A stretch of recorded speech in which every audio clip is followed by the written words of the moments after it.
하나님께서 성경을 통해서 우리에게 주신 선언 가운데 가장 멋지고 중요한 선언이 있다고 한다면 그것은 창세기 1장 1절입니다. 뭐라고 되어 있죠? 태초에 하나님이 천지를 창조하시니라. 한번 따라해볼까? 같이 한번 읽어봅시다. 시작. 태초에 하나님이 천지를 창조하시니라. 누구도 말할 수 없는 선언이에요. 어떤 종교에서도 이런 선언은 없어요. 어떤 철학자도 이런 선언을 못합니다.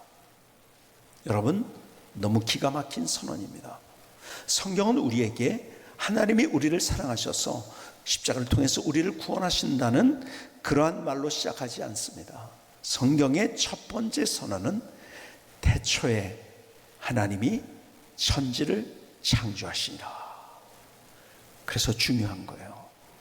너무너무 중요한 거예요. 오늘 본문의 말씀도 그거죠. 로마서 1장 19절로 20절에는 이렇게 말씀합니다. 이는 하나님을 알만한 것이 그들 속에 보임이라. 하나님께서 이를 그들에게 보이셨느라. 장세로부터 그의 보이지 아니하는 것들 곧 그의 영원하신 능력과 신성이 그가 만드신 만물에 분명히 보여 알려졌나니 그러므로 그들이 핑계하지 못할지니라. 여러분, 하나님은 창조의 하나님인데 그것은요, 오늘 본문에 있는 이야기는 정직하게 생각하면은 그것을 우리가 깨달아 알 수 있다는 거예요. 정직하게 겸손하게 생각하면. 성경은요, 하나님이 천지를 창조하셨다는 그 사실 위에 모든 것들이 있는 거예요. 그래서 성경의 모든 곳곳에, 예를 들어서 이사야 45장 18절을 볼까요?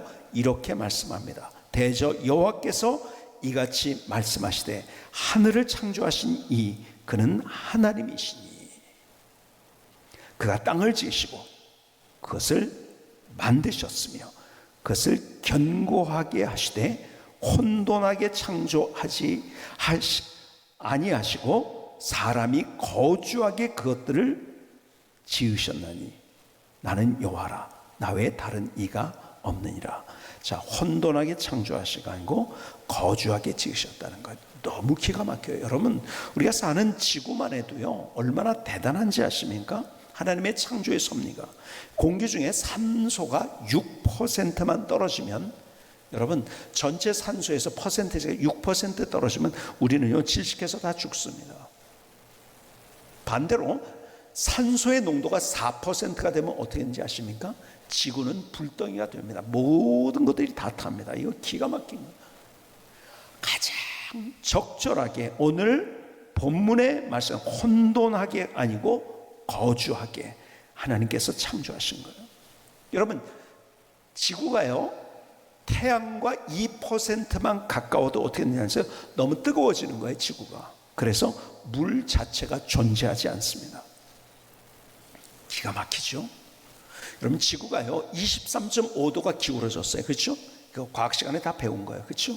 여러분, 그렇게 안 돼 있다고 한다면요 지구상의 온도가 극단적이 됩니다.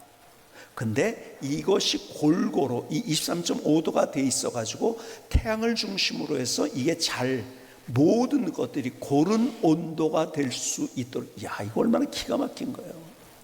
여러분, 이 질서가 얼마나 대단한 질서입니까? 여러분, 목성에 관한 이야기를 제가 책에서 읽어본 적이 있어요. 목성이요 이 현재의 크기가 아니라고 한다면은요 더 작아지거나 그렇게 된다면 지금보다 10,000배는 소행성이 우리 지구에서 부딪힌다는 거예요. 여러분, 여러분들 모르게 목성이 우리를 지켜주고 있다는 거 아십니까? 우리가 이 땅에 거주할 수 있도록, 살 수 있도록. 야, 얼마나 놀라운 겁니까? 하나님이 그렇게 우리를 만드셨어요. 그리고 창조하셨어요, 세계를. 여러분, 사람들은요 자꾸 이렇게 생각해요. 과학과 창조가 대치되는 거라고 생각해요. 그럴까요? 아니에요. 여러분, 과학이라는 게 뭐지요? 과학. 여러분, 우린 막연하게 과학은 성경과 대치되거나 혹은 창조와 대치된다고 그냥 생각하고 있어요. 왜 그런지 아세요? 진화론을 가르치니까요. 그럴까요? 자, 과학이 뭘까요? 제가 여러분들에게 우리가 그냥 사전에서 정의하는 것을 그대로 읽어드리겠습니다. 보편적인 진리나 법칙의 발견을 목적으로 한 체계적인 지식, 넓은 뜻으로는 학을 이루고 좁은 뜻으로는 자연과학을 이룬다. 그러니까 법칙을 발견하는 거예요. 과학은. 여러분, 과학은 법칙을 만드는 게 아니에요. 발견하는 거지. 그런데 그 과학을, 자연과학을 보통 과학이라고 얘기합니다. 그러면 자연과학은 뭘까요? 자연과학을 사전적 의미로 이렇게 얘기합니다. 자연 현상을 연구 대상으로 하는 과학, 좁게는 자연현상 그 자체의 법칙을 탐구하는 수학, 물리학, 화학, 생물학, 지구과학 따위를 이르며, 넓게는 자연현상을 실생활에 응용함을 목적으로 하는 공학, 농학, 의학 따위를 포함하기도 한다. 그러니까 자연과학은 두 가지예요. 법칙을 탐구하는 거예요. 다시 말씀드립니다. 자연은, 여러분, 과학은요 법칙을 만들지 않아요. 법칙을 탐구해서, 그래서 자연과학 안에 또 과학이 있는데 그것은 실용과학이라고 할 수 있을까요? 여러분, 공학, 농학, 의학 이런 것들은 실생활에 응용하게 만드는 것이 과학인 거예요. 근데 과학이 마치 어떤 법칙을 만드는지 알아요. 우리가 그렇게 생각하고 있어요. 여러분, 다시 진화에 관한 이야기를 한번 다시 생각합시다. 여러분, 과학의 가장 중요한 명제가 뭘까요? 원인 없는 결과는 없다는 거예요. 여러분, 원인 없는데 결과가 없다? 그럼 비과학입니다. 그건 사이비 과학이에요. 사실은 원인 없는데 결과가 있다니요. 근데요, 진화론은요 원인이 없는데 결과가 있대요. 자, 우리가 백보양보해서 이렇게 한번 생각해 볼까요? 자, 시계, 여러분이 차고 있죠? 시계를 만들 때, 자 보세요. 시계를 만들 수 있는 재료, 그 원인들이 다 있어. 다 있어. 뭐 거기 플라스틱도 있고 무슨 쇠도 있고 뭐 놋도 있고 뭐 이런 다 있어요. 뭐 그러니까 뭐가 필요한지 다 있어요. 그리고 절삭 도구 뭐 이런 것까지 다 있어요. 그러면 시계가 만들어지나요? 잘 생각해보세요. 시계 하나도, 우리 인간과 비교할 수 없는 시계 하나도 누군가 거기에 재료가 있어도 설계가 있을 때 만들어질 수 있는 거예요. 그렇죠? 아니, 갑자기 이렇게 만들어져요? 그건 사입이죠. 그냥 만들어지는 건 사입이에요. 아니, 그러니까 진리가 뭐고 사입이가 뭔지를 모른 채 우리가 세상 속에 방황을 하고 있는 거예요. 여러분, 설계가 있습니다. 이렇게 앞서 그렇게 만들어진, 우리가 살기에 가장 적절하게 만들어진 이 지구 하나만, 뭐 우주 다 그건 뒤로 하고요. 이것만 해도요, 이게 그냥 만들어질 수 있나요? 아니죠. 원인 없는데 결과가 없는 거고, 그리고 어떤 재료가 있다 할지라도 이것이 설계가 없다고 한다면 만들어질 수 없는 거예요. 시계 하나도 그런데요. 한번 생각해 보자고요. 그렇죠? 제가 여러분들이 학교에서 진화론을 그냥 줄줄 외우면서 배웠기 때문에 그것이 잘못된 건, 제가 그래서 학교에는 반복 학습이, 그게 뇌에 그게 각인되어 있는 거예요. 제가 그래서 반복으로 자꾸 말씀드려요. 여러분, 뭐 연력학 법칙 1법칙은 뭐예요? 에너지 보존의 법칙이에요. 그는 에너지가 생성되거나 소멸할 수 없다는 거예요. 그러니까 뭐냐면 에너지가 보존된다는 것은 뭐야? 뭔가 있었다는 거예요. 없는 상태에서 뭐가 안 된다는 거예요. 그러니까 진화론을 거부하는 거죠. 이것이 과학적인 사고가. 자, 여러분, 연력학 제2법칙은 뭐라고요? 고립계의 엔트로피는 항상 증가한다. 엔트로피가 뭐라고요? 무질서도예요. 무질서도가 증가하는 거예요. 갑자기 좋아지는 게 아니에요. 쇠가요 갑자기 빛나기 시작하는 게 아니에요. 여러분, 쇠는요 있으면 점점 어떻게 됩니까? 녹슬는 거예요. 여러분, 이게 과학이에요. 근데 진화론은 점점 좋아진다고 해요. 엔트로피, 무질서도가 높아지는데 질서도가 높아진다고 반대로 얘기하는 거예요. 이게 비과학이죠. 그게 사입인 거죠. 말이 안 되는 거죠. 그렇죠? 이런 말씀드린 것처럼 우리가 편리한 것이 발명됐다고 해가지고 좋아지나요? 질서도가 너무 아니에요. 그래서 무질서도는 더 급격하게, 그래서 지금 우리가 21세기에 와가지고 지금 지구의 변화 때문에, 그래서 지금 우리가 만나는, 지금도 우리가 장마 때문에 얼마나 지금 많은 사람이 죽게 됩니까?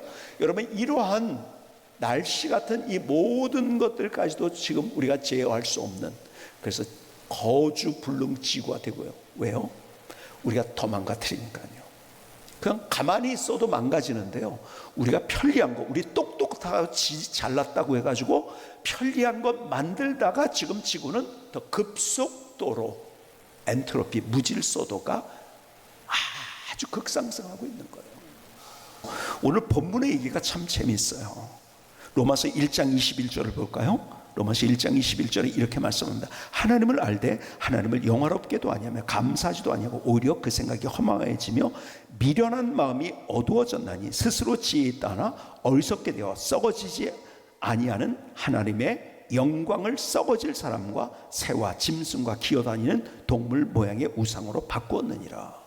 지금 로마서에 있는 성도를 향해서 쓴 글이에요. 지금 세상이 자기들의 주인이라고 산다. 하나님을 무시하고 생각 안 한다는 거예요. 그런데 우리도, 근데 문제가 뭐냐? 하나님을 모른다고 부인하는 그런 사람들뿐만이 아니라 우리도 거기에 지금 주체 사상에 물들어서 내가 내 인생의 주인이고 내 마음대로 사는, 하나님 없이 사는 사람의 삶과 비슷한 인생을 우리가 살고 있다고 얘기하는 거예요. 이 이야기를 아주 간단하게 다시 서술을 하면 이런 얘기를 하고 있는 거예요. 오늘 21절에 22절에 하나님을 아는 거예요. 근데 하나님을 영화롭게 되면 감사하지도 아니고 오히려 그 생각이 허망해져 미련한 마음이 어두워졌다. 그러면서 이 얘기하는 거예요. 너희들이 하나님 믿는다고 하는데 세상 사람들이 살아가는 방식에 그냥 매몰돼 있어. 그래서 세상은 네가 똑똑하고 네가 주인이고 그렇게 생각하니까 네가 그렇게 나도 모르게 하나님에 대한 의식은 있는데 나도 모르게 네가 그렇게 살아가고 있는 거야. 그러면서 우상 얘기를 하죠. 무슨 얘기입니까? 그런데 하다 보니까 조금 내가 할 수 있는데 요때는 좀 안 되네. 그때 뭔가를 자꾸 의지하려고 그래. 지금 이 얘기하고 있는 거예요. 지금 우리가 살아가는 구조가 어떻게 되고 있는가를 지금 얘기하고 있는 거예요. 근데 우리가 어떻게 살아간다고? 하나님 없어. 그렇게 살아가는 사람과 섞여 살다가 거기에 전염돼 가지고 하나님에 대한 의식은 있다는 거예요. 안다는 거예요. 그런데 나도 모르게 내 생각으로 산다는 거예요. 그리고 내 능력으로 살려고 한다는 거예요. 그러다가 어떻게 해요? 조금 하다가 이건 안 되는데 그때 이제 조금 이건 안 되니까 이건 좀 도움을 청할까? 이렇게 살고 있다는 거예요. 오늘 본문의 이야기가. 아니다. 하나님이 태초에 천지를 창조하셨어. 그분은 전능하신 하나님이야. 그 하나님이 너를 얼마나 사랑하는지 알아. 그 하나님과 함께 살 때 너희들의 인생이 달라질 수 있는 거야. 지금 이 이야기를 고린도 교회를 향해서 하고 있는 거예요. 여러분, 프란시스 베이컨 얘기를 했으니까 이 프란시스 베이컨이요, 아주 이 철학계에서는 이제 유명할 수밖에 없었던 게 뭐냐면 그 당시까지는 사람들이요, 소위 말해서 어떤 논리를 이야기할 때 연역법을 이야기했습니다. 디덕티브라고 하죠. 연역법이라고 이야기합니다. 아리스토텔레스 이후에 보세요. 아리스토텔레스가 이야기하는 3단 논법이 연역적인 거거든요. 연역적인 건 이거예요. 뭔가 있어요. 명제가 있는 거예요. 명제가 있어요. 예를 들어서 사람은 모두 죽는다. 그런데 유관죄는 사람이다. 고로 유관죄도 죽는다. 이게 연역법적인 논법입니다. 사람들이 다 그렇게 하고 있었어요. 근데 여러분들이 이제 논리학에서 이제 배운 분들 다 이해를 하실 거예요. 그 연역법이 또 얼마나 함정이 많은지에 대해서, 또 그것이 이 완벽한 논리가 아니라는 것에 대해서도 배웠을 거예요. 어쨌든 그런 연역법을 가지고 있었던, 사고하고 그 논리로 살고 있었던 사람들에게 뭘 얘기하냐면 소위 말해서 귀납법을 얘기한 거예요. 귀납법적인 논리. 그건 뭐예요? 인덕티브라고 하죠. 인덕티브.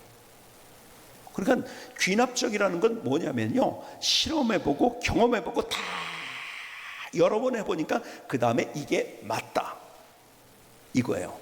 그러니까 쉽게 얘기하면요, 이게 귀납법과 연역법을 굉장히 헷갈리는 분들이 많은데, 쉽게 얘기하면 그러니까 연역법은 위에서 밑으로 내려오는 구조예요.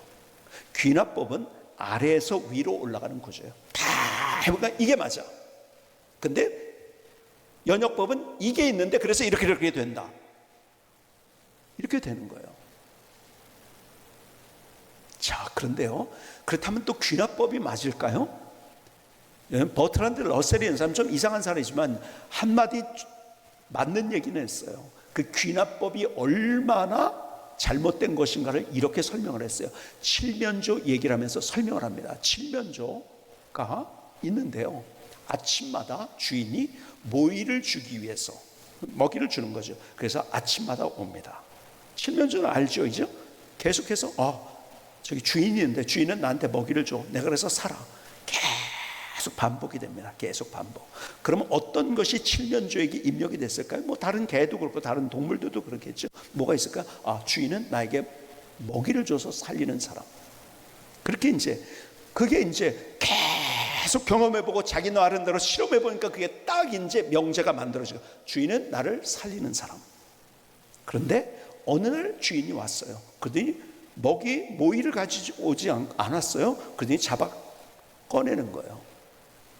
그러더니 잡아먹기 위해서 죽이는 거예요. 그러면 귀납법이 맞을까요? 요즘 이 시대에 귀납법을 얘기 많이 하는데 이게 아니라는 거죠. 버트란드 러셀의 이야기입니다. 그러니까 우리가 가진 논리도 사실은 굉장히 한계가 있어요. 여러분, 연역법도 그렇고 귀납법도 그렇고 우리가 가지고 있는 논리에 얼마나 함정도 많고 잘못된 게 많은데요. 근데 그게 단지 알고 지금 이 시대 사람들이 자기 논리가 맞다고 그렇게 살고 있는 거예요. 그렇게 살면 안 된다는 거예요. 오늘 우리에게, 예수님을 믿는 우리 그리스도인들에게 하시는 말씀, 너희들이 하나님이 누군지를 알아야 되는, 그분은 창조의 하나님이시다. 그래서 그분은 전능하신 하나님, 근데 그분이 너를 사랑하셔, 이거예요. 여러분, 우리가 이 하나님을 제대로 알면 우리의 인생이 달라지는 거예요. 제가 계속 얘기했지만 저는 아침에 올 때 새벽에 한 5시쯤에 제가 이제 교회로 옵니다. 1시간 정도를 걸어요. 그냥 오면 한 20분 조금 더 넘게 걸릴까요? 그런데 일부러 이제 걷습니다. 공원을 걷습니다. 오늘도 속으로 찬양을 하는 거예요. 야, 하나님의 창조의 섭리가 얼마나 놀라운지. 주님의 높고 위대하심을 내 영혼이 찬양하네. 주님의 높고 위대하심을 내 영혼이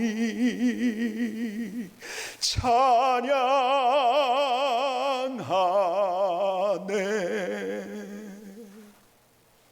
문제도 있죠. 아픔도 있죠. 상처도 있죠. 답답함도 있죠.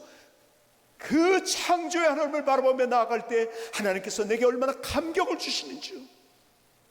내게 얼마나 세상을 감탄하며 살 수 있도록 만드는지요. 근데 세상 사람들은 하나님을 부인해요. 내 노력으로? 내 기술로? 아니에요. 그래서 유토피아를 만들려고 하는데 오히려 디스토피아가 되고 있는 거죠. 더 절망하게 되는 거예요. 그러니까 오늘 본문에는요, 너 정말 정직하게 있으면 내가 누군지도 알아. 그리고 그 나를 알면, 너 천지를 지으신 하나님을 알면 넌 다른 인생을 사는 거야. 하나님이 누구신가요? 당신을 애굽에 가서 누구라고 이야기해야 됩니까? 여러분, 모세가 질문했어요. 하나님 앞에. 그때 뭐라고 대답하셨어요? 하나님께서 나는 스스로 있는 자니라. 그렇죠? 스스로 있는 자라는 말이 무슨 말일까요? 영어로 얘기하면 I am who I am. 여러분 가장 쉬운 번역이 뭔지 아세요? 뭐 서술할 것도 없어. 당신 누구예요? 나야. 나야. 그 말씀하고 있는 무슨 말인지 아세요? 여러분 아버지가 집에 들어오셨어요. 퇴근하셔서 오시는데 문을 두드립니다. 이제 문을 열어줘야죠. 그렇죠? 뭐 요즘은 뭐 그냥 디지털 키로 그냥 열고 들어오지만 옛날에 다 이렇게 문 열어줬어요. 문 열어주는데 누구세요? 그러잖아요. 그럼 아버지가 뭐라고 하나요? 아, 나는 몇 년생에 뭐 1900 몇십 년도에 태어나가지고 내가 어느 초등학교를 다녔고 뭘 했고 장화학에서는 그런 사람이야. 이렇게 합니까? 뭐라고 하죠? 나야. 그럽니다. 그럼 아빠구나. 그러고서 문 열어주는 거예요. 그렇죠? 여러분 지금 로마서 1장에서 우리에게 주고 있는 하나님의 마음, 하나님의 심장이 뭔지 아세요? 나야. 너 정직하게 인생을 바라보면 내가 누군지 안다는 거예요. 자연 만물을 봐도 온 우주를 봐도 하나님이 누구신지를 알 수 있다는 거예요. 나야. 근데 그 하나님이 누군가 오늘 본문에서 그분은 창조의 하나님이신 것을 말씀하세요. 전능하신 하나님, 능력이 한이 없으신 그 하나님. 그래서 이렇게 말씀해요.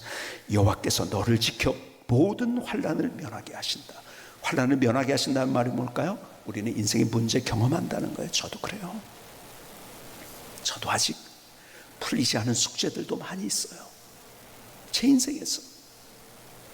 교단에서도 제가 우리 약속한 것들이 있어요. 예를 들어서 제가 은혜재단이라는 것을 해서 어려운 교회 목사님들 은퇴했을 때 하는 도와주는 일을 하는데요.